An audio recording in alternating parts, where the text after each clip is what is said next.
السلام عليكم ورحمة الله وبركاته. ازيكم يا حلوين؟ عاملين ايه؟ معاكم دكتور آل عساسي، وان شاء الله هحل معاكم امتحان 23 معادلة. ليا رجاء بس قبل ما تحل امتحان 23 روح شوف الفيديو اللي قبله، حل امتحان 24 الاول، عشان في اسئلة كتير جدا هقولك مكرر 24، فعشان تنجز عشان ما نشرحهاش تاني بالتفصيل. يلا نبدأ على بركة الله. سمي الله وصلي على حبيبك النبي صلى الله عليه وسلم. أول سؤال: ده روزيتا ستون يعني حجر رشيد، فاليو قيمة. أول حاجة is nothing but a stone، هو ملوش لازمة، هو مجرد حجر. لأ. has incomparable يعني لا يقدر بقيمة، الله أعلم. can be value ممكن يبقى قيمة، لا احنا عارفين ان هو ذو قيمة. has discovered تم اكتشافه، وبعدين هو تم اكتشافه في الماضي اصلا، فلو انا عايزه اتكلم عن الموضوع ده هيبقى في الماضي، غير كده ان معنى الجمله مش ماشي. discovered مع value، يبقى الاجابه الوحيده اللي تنفع واللي صح هي has incomparable، يعني لا يقدر بقيمه. اللي بعد كده يعني الاجابه B. اللي بعد كده بسم الله. السؤال التاني بيقول لك advertisements in Egypt should have characters، الإعلانات في مصر لازم تحتوي على إيه؟ الأول قبل ما نتكلم على السؤال نفسه عايزة أتكلم معاك على فعلين مهمين جدا أخدناهم في الوحدة الأولى.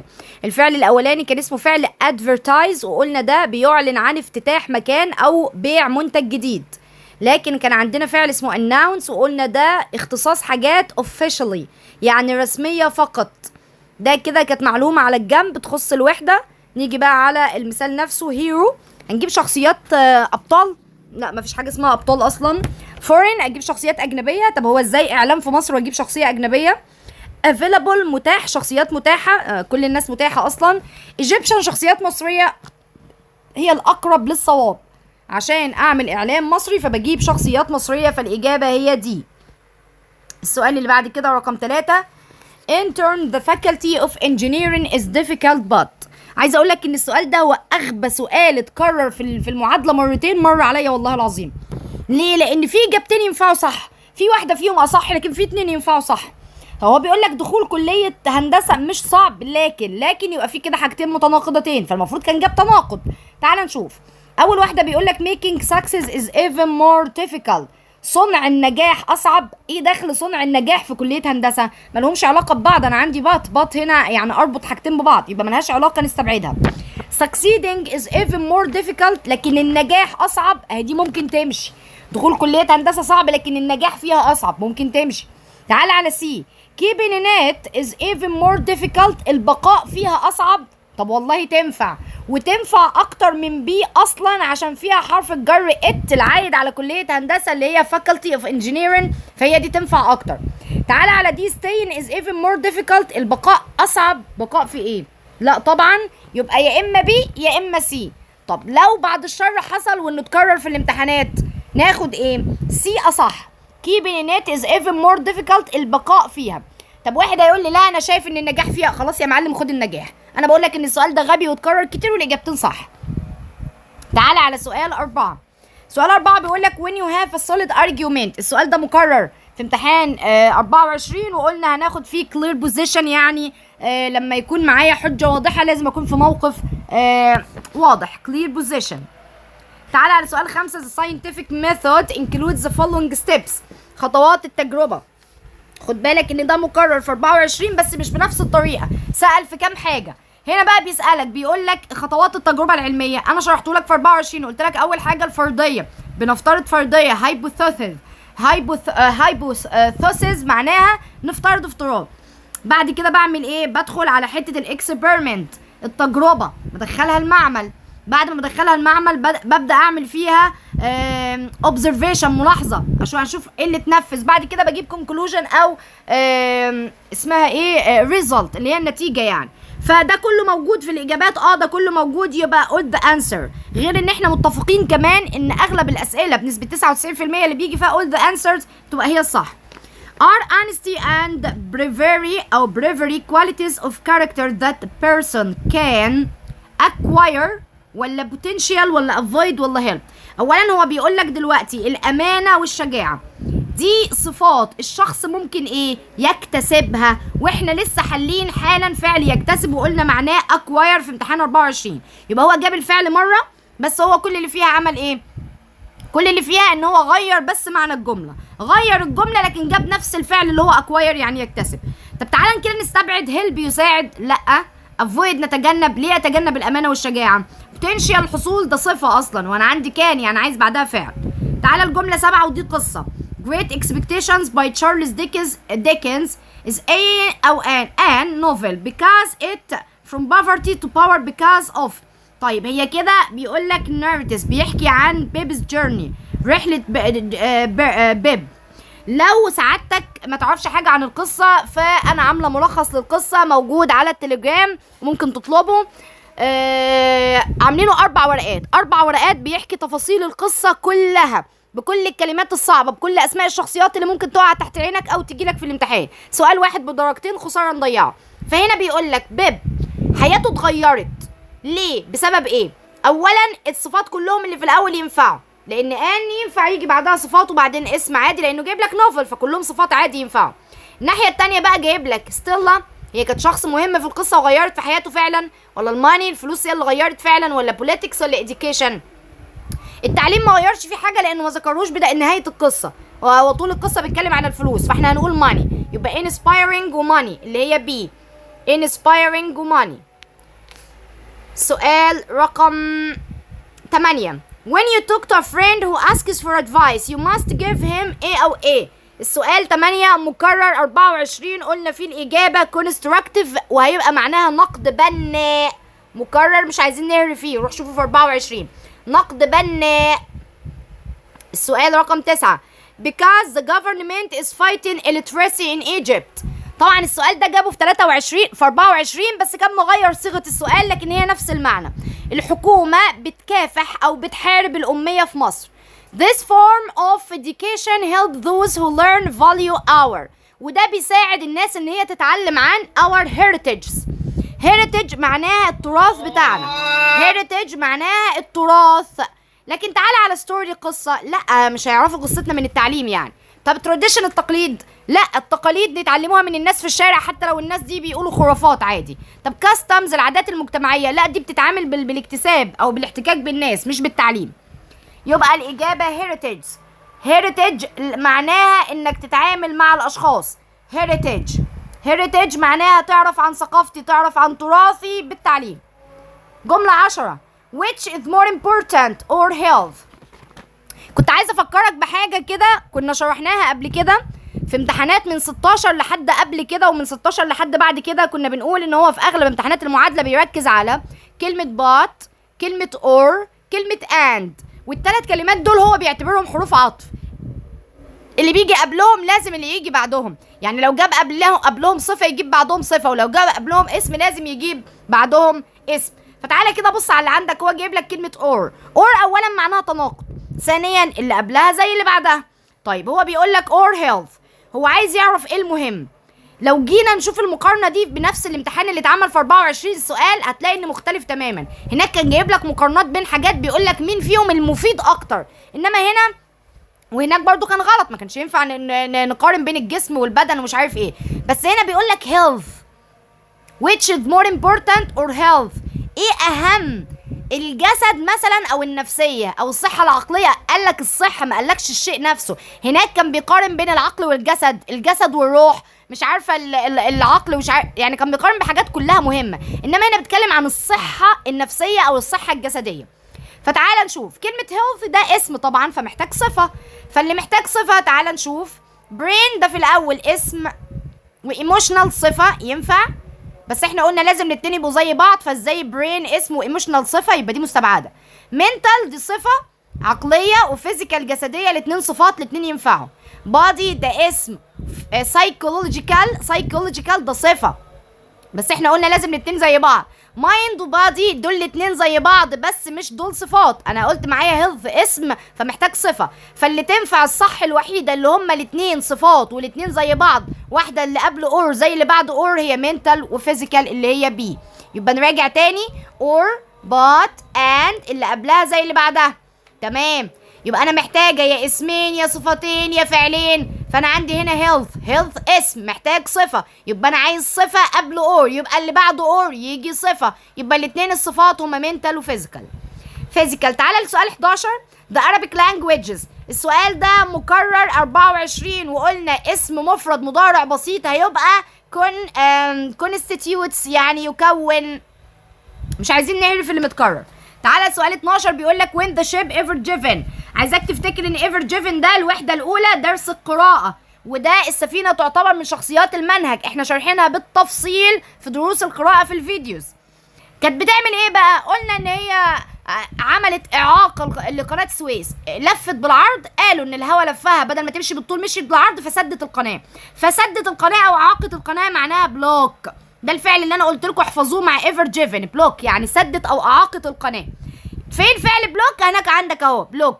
سدت ايه بقى؟ خلت السفن التانية تمشي من another route، من طريق اخر. يبقى الاجابه الصح الوحيده هي دي بلوك، عشان ده اللي القناه عملته. طب يا دكتور افرض كان في اجابه تانية غيرهم صح. تعال نشوف. السفينه هاد اكسيدنت، حصلت لها حادثه، ممكن تنفع صح، بس الناحيه التانية ذا سويس كانال حصلت لها حادثه. ما قالكش بقى في قناه السويس عبر قناه، لا ما جابش حروف جر اصلا، يبقى غلط. التانية سبان لفت قناه السويس، لا ده هي تم لفها في قناه السويس، مش هي اللي لفت قناه السويس. طب سكيب ذا اكسيدنت ان هربت، لا هي ما هربتش، ده فضلت معيقه القناه بتاع شهور او شهر.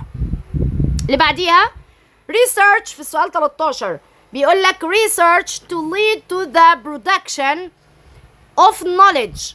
البحث بيؤدي الى انتاج في المعرفه. طب انا عندي هنا طول مصدر وجايب لي شويه افعال. ايه الفعل من دول الوحيد اللي يجي معاه طول مصدر؟ فعل شرحته لك في الوحده الرابعه اسمه ought to، بيساوي should. لما اجي انصح واحد بقول له should مصدر او ought to المصدر. ولما اجي اندم على شيء قلنا بناخد should have تصريف ثالث او ought to have تصريف ثالث. يبقى مين اللي بتساوي should؟ ought to. يبقى انا دلوقتي معايا to في الجمله، يبقى انا محتاج الفعل ought. اللي بعديها جمله 14 what research does scholars in the future. ايه الابحاث اللي الباحثين او الدارسين في المستقبل؟ اولا عندك does، فdoes ده عايز فعل في المصدر، فاكيد مش will plan ولا will hope to make، اصل هما مش لسه هيخططوها، الابحاث ما بتخططش يعني. طب كده انا عندي ايه؟ expect اتنين، واحده expect to conquer، واحده expect to achieve. طب الباحثين احنا بنتوقع منهم ايه؟ ان هم achieve يحققوا شيء في المستقبل، يبقى الاجابه دي. اللي بعديها my teacher. السؤال ده مكرر، سؤال 15 مكرر في 24. قلنا زمن المستقبل التام، بيقول لك بدأ شغل في 1980، في 2030 لسه سنة جاية، فبيقول لك هيبقى شغال لمدة 450 years، لمدة 50 سنة، يبقى ساعتها هيكون تم 50 سنة شغال، يبقى ده مستقبل تام will have تصريف ثالث، وده وحدة المستقبل في الوحدة الثالثة. سؤال مكرر 24، عشان كده بقول لكم شوفوا 24. اللي بعده classes aren't better than face to face. اول ما يقول لك face to face معناها ان انا اروح الفصل واشوف المدرس وش لوشه. طب هو بيقول لك aren't better مش مفيده، يبقى اللي قبلها عكس اللي بعدها. face to face عكسها ايه بقى؟ virtual افتراضي. يبقى معنى الجمله virtual classes يعني الفصول الافتراضيه، الحضور عبر النت، aren't better than face to face مش مفيده او مش كويسه زيها زي الحضور face to face. يلا بينا على سؤال 17. سؤال 17 بيقول لك محمد العناني the best translator in Arab world. ده تقريبا تقييم عمله هو وابن الجيران، افضل مترجم في الوطن العربي، انا معرفوش صراحه. received the Nile award as a sign of. استلم جايزه النيل كعلامه على. طيب انا عندي off، لو بصيت كده على الاختيارات هتبص تلاقي نفسك تقول لي التميز والاختلاف كلهم صح، بس انت عندك off، واوف دي لازم يجي بعدها اسم، واللي عندك دول صفات. الوحيدة اللي اسم هي excellence اللي هي C، الوحيدة اللي تنفع نختارها هي excellence C، فهيبقى excellence C. اللي بعدها is improving in Egypt and people now live longer lives. حاجة بتتحسن في مصر والناس بقت تعيش أكتر، يبقى الصحة هي اللي بتتحسن، معروفة يعني الصحة هي اللي بتتحسن، طبعا هيبقى health care الاهتمام بالصحة مادام الناس بقت تعيش أكتر. would you اهو مكرر 200,000 امتحان ومكرر استرشاد وشرحناه مليون مرة. قلنا احنا عندنا would you بعدها لو جاب prefer لو جاب like ناخد ايه؟ قلنا بناخد يا ING يا to المصدر، انما لو جاب brother باخد مصدر فقط. طب لو جاب than مصدر. طب ده عندي ايه؟ عندي work مصدر اهو، يبقى انا هاخد rather مكرر ما كانش محتاج كلام. It's clear that our boss aren't happy with my colleagues. واضح كده ان رئيس الشغل بتاعنا مش مبسوط من زميلي. colleagues زميل الشغل قلنا، انما زميل الدراسة اسمه classmate. and will probably dismiss معناها يطردوا. him dismiss يعني يطردوا، يبقى هو مش عاجبه البرفورمانس بتاعه. ليه؟ الابوستروفي اس دي بيجي بعدها اسم مملوك، يبقى مش عاجبه اداؤه performance. طب نيجي نشوف الاوائل كده. acting تمثيله، هو احنا بنمثل؟ العصافير بيمثلوا، ملناش دعوه. صوت معناها بدله، اكيد مش هيطرده عشان بدلته. اكشن معناها فعل، ملناش دعوه بيه. how can engineers the field of medicine.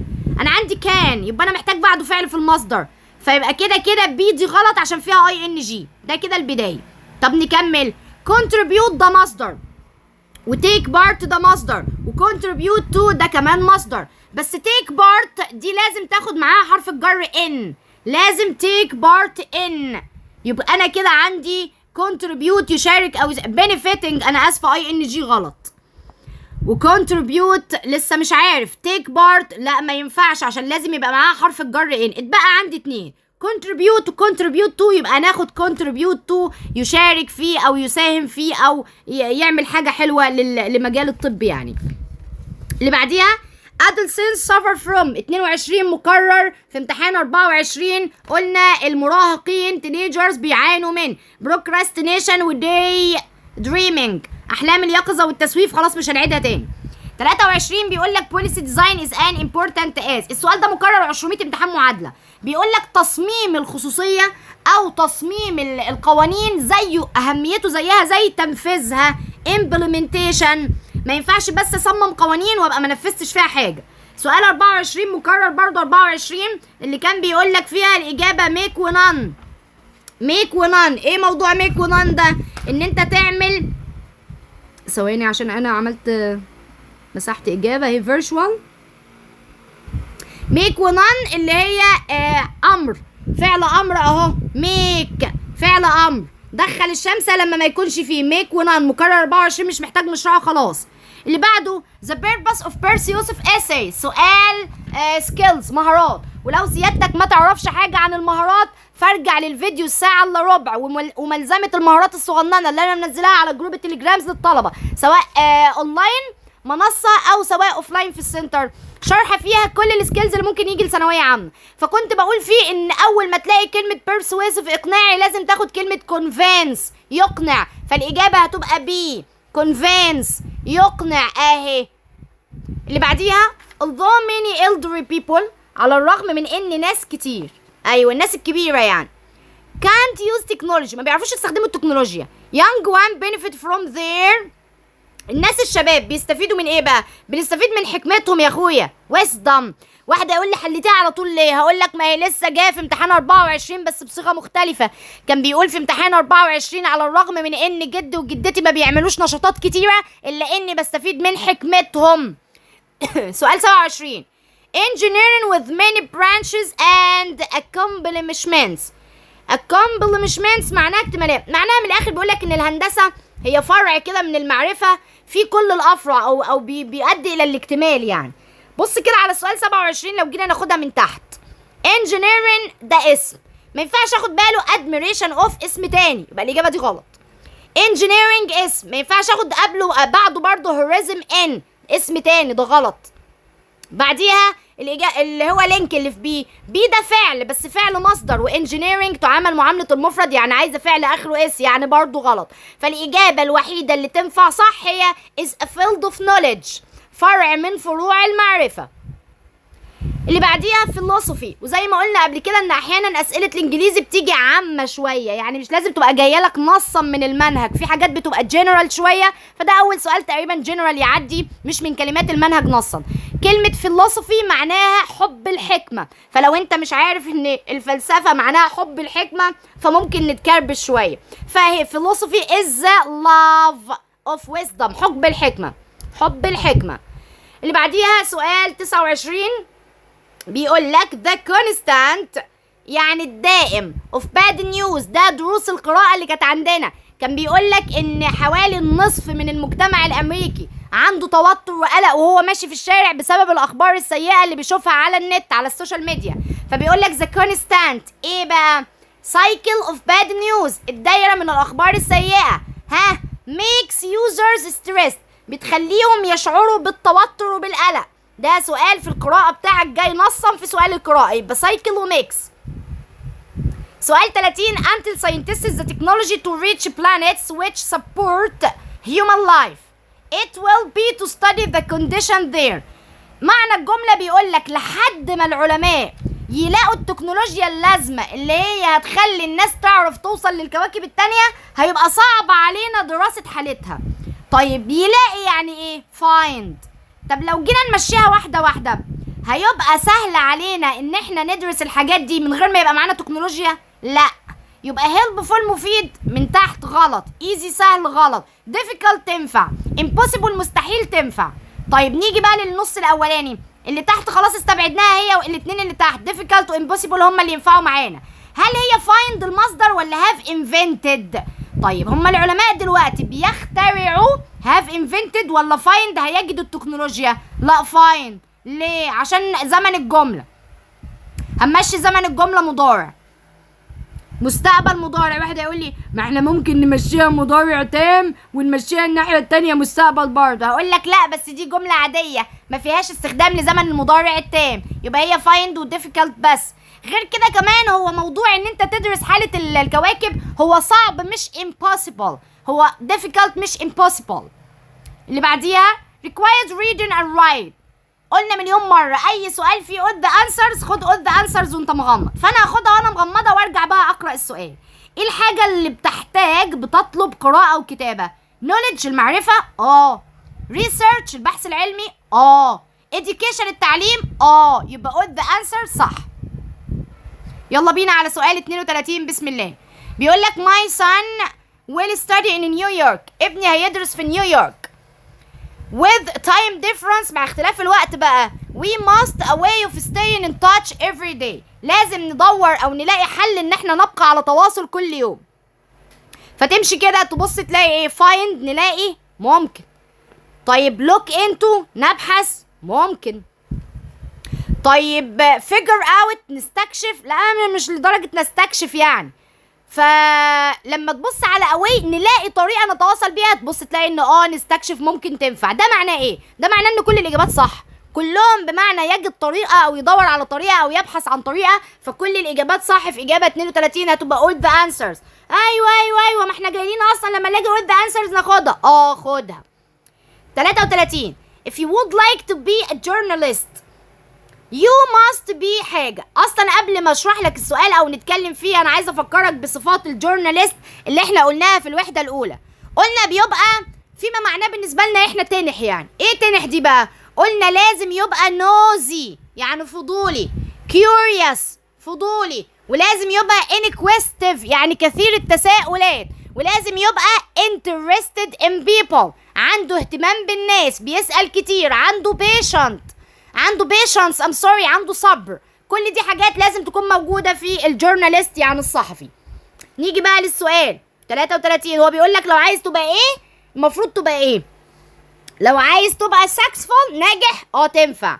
لو عايز تبقى creative مبدع تنفع. لو عايز تبقى happy والله تنفع ماشي. لو عايز تبقى good كلهم ينفعوا لان كلهم صفات بي معاها كلهم ينفعوا. اللعبة بقى في الموضوع التاني you must be لازم ابقى ايه؟ اول واحدة objective شخص حيادي اللي هي عكسها كان bias متحيز او prejudice الوحدة الاولى ممكن. ولا marvelous لازم اكون خارق؟ لا طبعا. لازم اكون solid انسان خشن وقاسي؟ لا. لازم اكون open؟ لا خلاص هي اول واحدة successful او objective. عشان اكون ناجح لازم اكون حيادي. سؤال 34 بيقول لك artificial intelligence الذكاء الاصطناعي emotional intelligence and creativity. طبعا بصوا قبل العك اللي حصل في ChatGPT الاخير ده بس هو معروف ان الذكاء الاصطناعي لا يشمل عواطف، ما فيهوش اي مشاعر ولا عواطف. ف 34 هياخد doesn't involve وانت مغمض لا يتضمن عواطف. 35 technology is but cyber security and computer. السؤال ده مقرر 35 من 24. الإجابة هي ايه؟ وش وانت مغمض. indispensable and serious. لا يمكن الاستغناء عنها. والهاكر serious يعني خطر. Women now are getting equal work in Egypt in the world. حسبي الله ونعم الوكيل ومنه لله اللي ندى بالتساوي وفي الفرص والقرف ده. فهتبقى opportunities. ليه؟ الترجمة هتكون فرص عمل متساوية. فرص هي اللي جمع، عمل متساوية لأن الصفة لا تجمع، opportunities هي اللي معناها فرص. اللي بعدها reading concentration and القراءة في جملة 37. القراءة التركيز وإيه؟ فالقراءة تعال نشوف أول واحدة can lead to يمكن أن تؤدي إلى التركيز. إزاي يعني؟ إذا كنت أنا أصلا بركز عشان أقرأ يبقى نستبعد إيه؟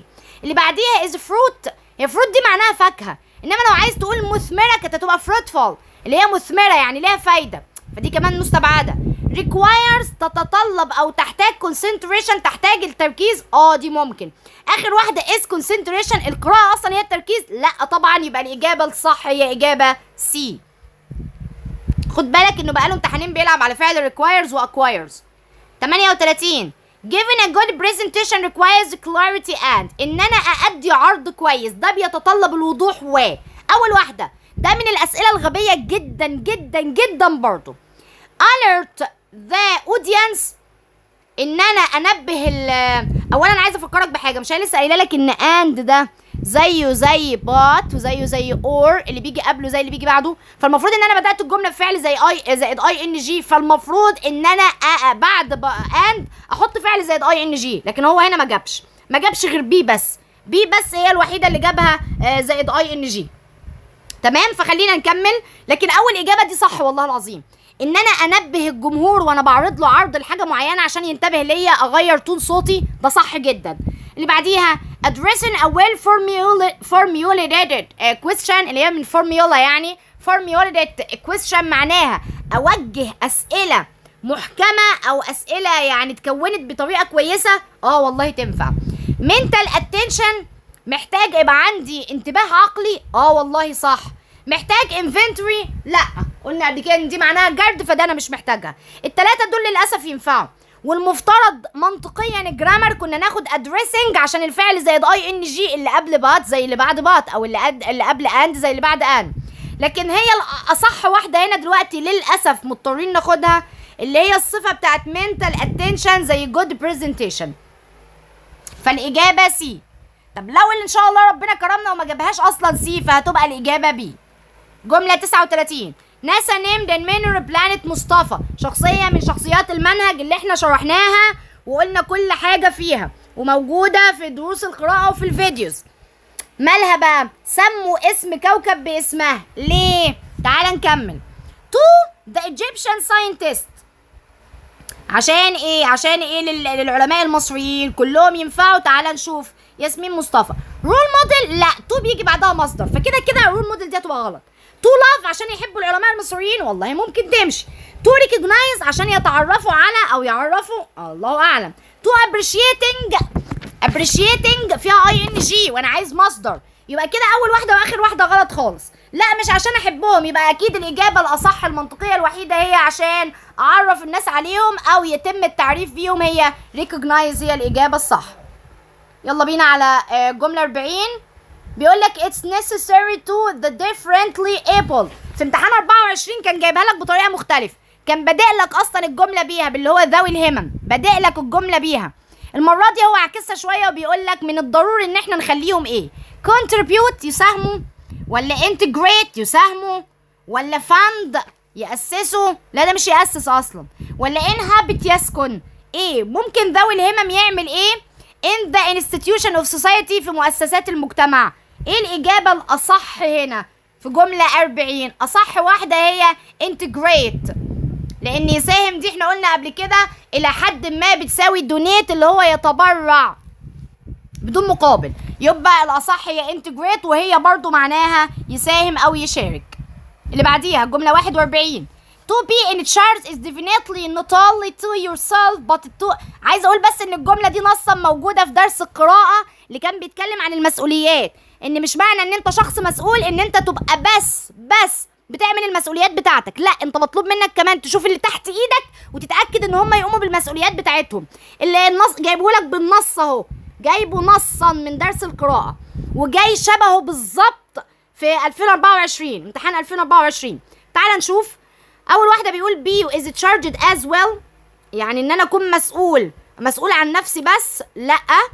طب بي بيقول لك تكون شخص energetic يعني عندك طاقه، واس captivating وتكون مؤثر للي حواليك او اثر ليهم، لا انا مش رايح انا سيبهم.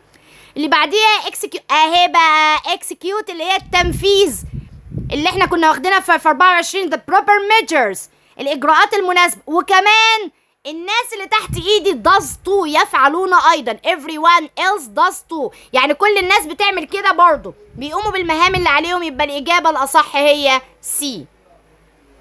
تعال على 42 it's to humiliate دي كلمه من كلمات القصه، السؤال يتبع القصه بس مش جايبه من احداث القصه، جايبه كلمات فقط معناها يؤذي او يذل او يهين.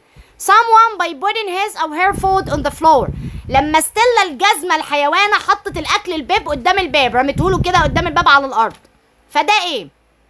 ده كده اذلال. المهم الوحده دي هي وحده القاعده التامنه في المبني المجهول. كنا بنقول اتس بيجي بعدها تصريف ثالث، لو قلنا سيد، لو قلنا ثوت، لو قلنا منت، لو قلنا بليفد يبقى منت. ناس كتيرة دخلت قالت لي يا دكتور احنا سمعنا ان هي محلولة مين ازاي؟ بالله عليكم اتس مين كانت تبقى امين لو عايزينها تبقى اسم، لكن ده فعل يبقى تصريف ثالث بعد اتس على طول وحدة تامنة. روح راجع طريقة الفاعل الثاني للمجهول وطريقة اتس. تعالى ل 43 teaching is a rather than a money job. الجملة دي خدها حبتين ثلاثة. بيقول لك التدريس ايه افضل من الفلوس كذا. ما نستعبطش بقى يعني احنا شغالين ليه. المهم يعني teaching is creative تنفع ابداعي، requiring متطلبة ازاي ويجي بعدها requiring بس لو عملناها كاسم. mission مهمة ولا تاسك؟ لا هي ميشن، مش مجرد مهمة جوه الشغل، ده هي الشغل نفسه يبقى ميشن. تعالى الناحية التانية making money تنفع الأولى، talent موهبة فلوس لا. طب اللي بعديها making يبقى سي هي الوحيدة اللي تنفع عشان ميشن هي مهمة وبتحتاج ان انت او يعني بعدها بتعمل فلوس بيها. جملة 44 remembering my best friend who passed away، اول ما بفتكر صاحبي اللي هو ما بقيناش نتلاقى او مات او ايا يكن الظروف عملت بيه ايه، ده بيعمل فيا ايه. تعال نشوف واحدة meaningful، هل ده حاجة حلوة؟ ده انت خنزير يالا. طب هل ده ساد حزن؟ ماشي هو ينفع بس مش الجرامر ما يمشيش. بيقول لك remembering my best friend who passed away ايه بقى؟ ايه ده فاعل فلازم اجيب بعده فعل، فساد دي صفة. transforming تحويل من ايه؟ الوحيدة اللي تنفع الفعل هو اهي warms my heart الدليل على الحزن يعني، يبقى فعل وبعديها فاعل اهو. الجملة ماشية زي الفل.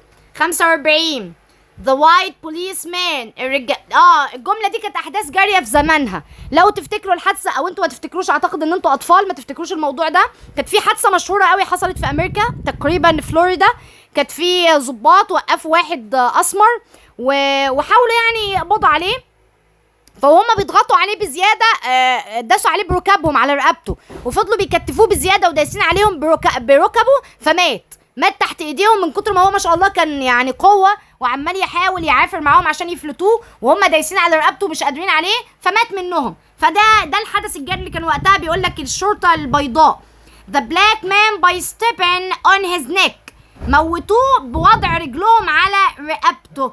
فهم طبعا مش هقول لك في الجمله ان موتوه، سبق قلت لكم قبل كده في الامتحانات ما بيجيبش يموت يعمل الحاجات دي، بس وضع الركبه على الرجل ده اذلال. والكلمه دي احنا لسه حليناها حالا دلوقتي. وضع الطعام على الارض ده ايه؟ اذلال. humiliated معناها اذلوه. جمله 46 the monuments of Egypt attract tourists، الاثار بتاعت مصر بتجذب السياح. الجمله دي مكرره في كل الامتحانات السابقه تقريبا 16 و18 او 16. بتعمل ايه بقى؟ The colossal الآثار الضخمة. وطبعا احنا واخدين كلمة colossal في المنهج وقلنا ليها مساويات. أول مساواة ليها giant و huge و enormous و very big و large وكان في كمان كذا كذا، في اي حاجه بقى معناها ضخم، كل ده معناها colossal يعني ضخم. 47 a research paper can be like ايه؟ السؤال ده مكرر 2000 مره في كل الامتحانات تقريبا. الورقه البحثيه استحاله تبقى ايه؟ استحاله تبقى suspense story. في الاول تشالنجر تحدي؟ لا، ممكن تبقى تحدي عادي. طب ماستر بيس قطعه لا مثيل لها؟ ممكن تبقى قطعه لا مثيل لها. في ناس وهي بتناقش الماستر او في ناس وهي بتقدم البحوث العلميه بتاخد عليها ملايين لانها فعلا ما بيبقاش لها حل. طب هل هي فيكتوري انتصار؟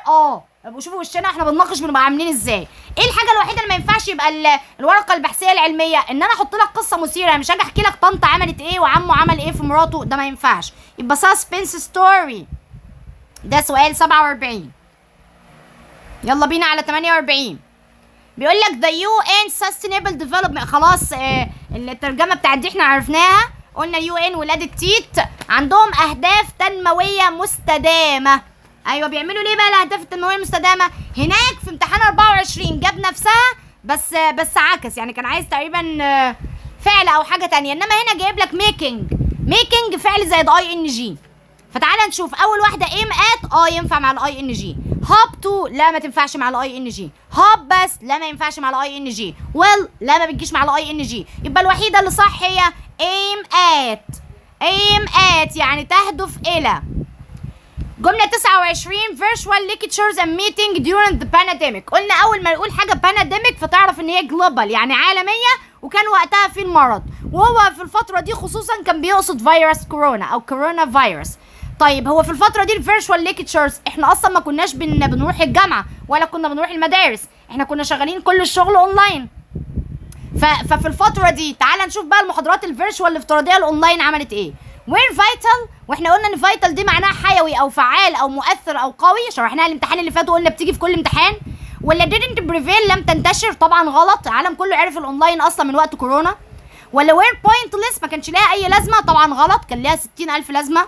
ولا continual مستمره، لا انا عايز ان هي فيرتشوال ليكتشر اند ميتنج ده يبقى فاعل، انا عايز بعده فعل الاول وبعدين اكمل الجمله. فكنت الوحيده اللي تنفع هي دي، بس لو كان قبلها فعل لان هو جايب لك صفه على طول. لكن وير فايتال اللي في ايه صح، فعل وبعدين صفه زي الفل. اخر واحد do you prefer to read a novel or watch an in the form of a film؟ هل تحب ان انت تتفرج على رواية، تقرأ رواية سوري، ولا تتفرج عليها كفيلم؟ عندك كلمة ان دي عايزة اسم، خد بالك حتى لو انت مش عارف ترجمة اللي عندك دول، او انت بالنسبة لك ادبت معناها يتكيف يا دكتور، ايه اللي دخلها هنا كنوع من كذا؟ ايوه ما هم بيكيفوا الحاجة او بيظبطوا السيناريو على حسب لو فيلم او رواية، بس احنا ملناش دعوة. انا عندي ان مفتح لان ايه او ام بيجي بعدهم اسم، الاسم الوحيد اللي عندك هو ادابشن، لان ادابتس الاولى فعل اخره اسم، ادابت فعل في المصدر، ادابتنج ING، انا عايزه اسم يبقى ادابشن. وبكده بفضل الله رب العالمين في نص ساعه نكون خلصنا حل امتحان 23 بالمكرر اللي كان فيه في 24. شدوا حيلكم، ربنا معاكم، طلع ملاحظاتك اول باول، ذاكر اول باول واهتم، واستنى حل امتحان 22. ربنا معاكم.